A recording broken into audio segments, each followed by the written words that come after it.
Hello guys, നമ്മളപ്പോൾ ഇന്ന് beef കറിയാണ് കേട്ടോ ഉണ്ടാക്കുന്നത്. അപ്പോൾ ബീഫൊക്കെ കട്ട് ചെയ്തിട്ട് ഇത് കുക്കറിനകത്തിട്ട് വെള്ളം ഉപ്പും എല്ലാം ഒഴിച്ച് എൻ്റെ കുക്കർ അടച്ചു.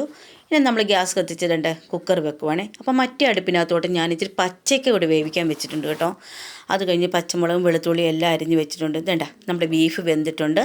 അപ്പോൾ നമ്മൾ ചട്ടി വെച്ച് എണ്ണ ഒഴിച്ച് വേണ്ട ഇനി ഇച്ചിരി കടുക് ഇട്ട് കൊടുക്കണം. കടുക് ഇട്ടു. കടുക് പൊട്ടി വരുമ്പോൾ സവോളയും പച്ചമുളകും കൂടി ഇട്ട് നന്നായിട്ട് ഒന്ന് വഴറ്റിയെടുക്കുവാണ്. വഴന്ന് വരട്ടെ. വഴന്ന് വന്ന് കഴിയുമ്പോൾ വേണ്ട ഇച്ചിരി വെളുത്തുള്ളി അതിനകത്ത് ചേർത്ത് ഒന്നുകൂടെ മിക്സാക്കി വഴന്ന് വന്ന് കഴിയുമ്പോൾ നമ്മൾ കുറച്ച് ഇഞ്ചി കൂടെ ഉണ്ട് കേട്ടോ, അതുകൂടെ മിക്സാക്കി കൊടുക്കാം. അതുകൂടെ ഇട്ട് കൊടുത്താൽ അതുകൂടെ ഒന്ന് നന്നായി വഴന്ന് വന്ന് കഴിയുമ്പോൾ തന്നെ ഇച്ചിരി മുളക് പൊടി മല്ലിപ്പൊടിയും കൂടി ഇട്ട് ഒന്ന് വഴറ്റിയെടുക്കുവാണ്. ഒന്ന് വഴന്ന് വന്ന് കഴിയുമ്പോൾ തന്നെ നമ്മൾ ഇച്ചിരി മഞ്ഞൾപ്പൊടി ചേർക്കാം. ഒരു ശകലം മഞ്ഞൾപ്പൊടി ചേർത്തു. പിന്നെ ഇച്ചിരി ഗരം മസാലയുടെ ആവശ്യമുണ്ട്.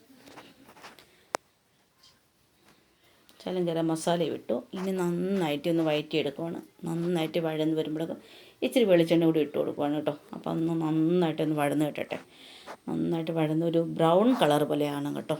നന്നായിട്ട് വഴന്ന് ബ്രൗൺ കളർ പോലെ ആയിട്ടുണ്ട്.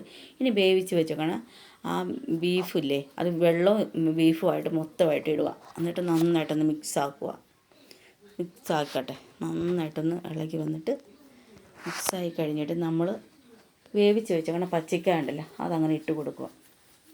കുറച്ചുകൂടി കൊണ്ട് ശകലം കൂടി ഇടുവാണേ. ഫുള്ളിട്ട് നന്നായിട്ടൊന്ന് മിക്സാക്കി നന്നായിട്ട് ഇളക്കട്ടെ.